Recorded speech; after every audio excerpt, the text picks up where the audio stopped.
Denai, wat presies is hierdie dryland strategiese landskap en hoekom is dit so belangrik? Soos ek vroeër gesê het, is dat ons ariede areas in Suid-Afrika of reg oor die wêreld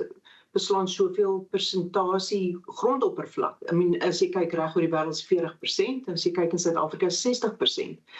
Dit is uniek, dis 'n sensitiewe veld. Dis 'n dankbare veld, geef hom 'n klein bietjie water en jy sal lewe sien wat plaasvind en die uniekheid van die area, die spesies wat aangepas is tot ons klimaat wat hier voorkom,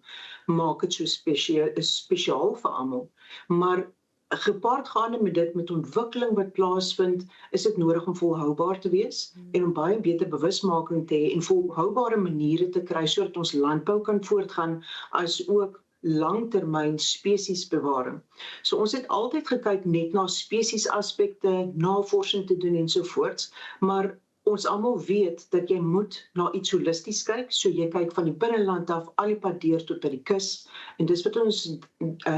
dryland strategic landscape na kyk, is om holisties te kyk na dit, baie meer omgewingsbewusmaking te doen, baie meer navorsing te doen en daai inligting te kan deel en in samewerking te wees met ander organisasies, natuurbewaringsowerhede ensovoorts, om soveel as moontlik inligting beskikbaar te stel en te werk binne die gemeenskappe self, om te kyk hoe kan ons help